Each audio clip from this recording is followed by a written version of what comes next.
ఇప్పుడే Country Delight app ని download చేసుకోండి. Download the Country Delight app now. మాయమైపోతున్నాడమ్మా మనిషిన్నవాడు, మచ్చుకైన కానరాడు, మానవత్వం ఉన్నవాడు అంటూ అందశ్రీ పాడిన పాట అక్షర సత్యమవుతోంది. నేటి సమాజంలో మానవ సంబంధాలు పూర్తిగా నశించిపోతున్నాయి. ఆస్తులు, భూమి, డబ్బు, ప్రేమ, అక్రమ సంబంధాల నేపథ్యంలో సొంత వాళ్ళనే చంపుకుంటున్నారు. ఈ నెలలోనే తెలంగాణలో వరుస దారుణాలు వెన్నులో వణుకు పుట్టిస్తున్నాయి. ఆ మధ్య తన ప్రేమకు అడ్డొస్తున్నాడని తండ్రిని కట్టేసి కొట్టి ప్రేమ వ్యామోహంలో తల్లిని చంపిన ఘటన మరువక ముందే ఓ తండ్రి నాలుక్కోసాడు కన్న కొడుకు. ఈ ఘటన ఎక్కడ జరిగింది, ఎందుకు అలా చేశాడు, పూర్తి వివరాలు ఈ స్టోరీలో చూద్దాం.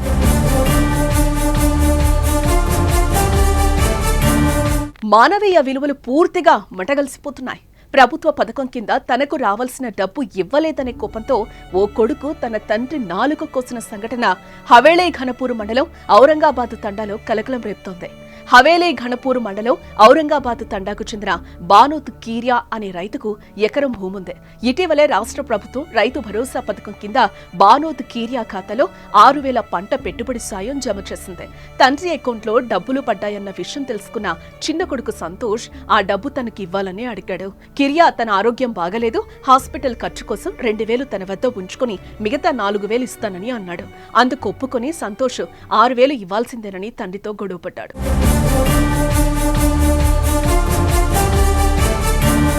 నేను డబ్బులు అడిగితే ఇవ్వనా అంటూ తండ్రిని గొడ్డును బాదినట్టు బాదాడు. ఇంకా కోపం చల్లారని సంతోష్ పక్కనే ఉన్న కొడవలితో అతని నాలుకను కోసేశాడు. కిరియాకు తీవ్ర రక్తస్రావం కావడంతో స్థానికులు వెంటనే మెదక్ హాస్పిటల్ కి తరలించారు. కిరియా నాలుకకు 4 కుట్లు వేసినట్లు డాక్టర్లు చెప్పారు. ఈ దారుణ ఘటనపై బానోత్ కీరియా భార్య ఫిర్యాదు మేరకు పోలీసులు కేసు నమోదు చేసుకున్నారు. తండ్రన్న కనికరం లేకుండా ఈ దారుణానికి పాల్పడిన సంతోష్ ని పోలీసులు అదుపులోకి తీసుకున్నారు. కేవలం 6,000 కోసం కంటికి రెప్పలా సాకిన కన్న తండ్రిని ఇంత దారుణంగా నాలుక కోయడంపై స్థానికంగా తీవ్ర చర్చనీయాంశంగా మారింది. డబ్బుకిచ్చిన విలువ మానవ సంబంధాలకు ఇవ్వడం లేదని అభిప్రాయపడుతున్నారు.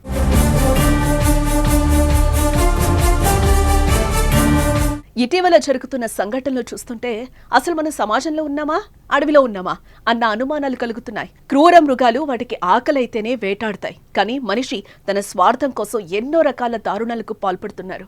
హనీమూన్ పేరుతో భర్తను చంపిన భార్య, నెల రోజులకే ఇల్లీగల్ వ్యవహారంతో భర్తను చంపించిన మరో భార్య, ప్రేమించిన యువకుడి కోసం కన్న తల్లిని చంపిన కూతురు, డబ్బు కోసం తల్లిదండ్రులను చంపే కొడుకులు, నిత్యం ఎక్కడో అక్కడ ఇలాంటి ఘోరాలు, నేరాలు జరుగుతూనే ఉన్నాయి.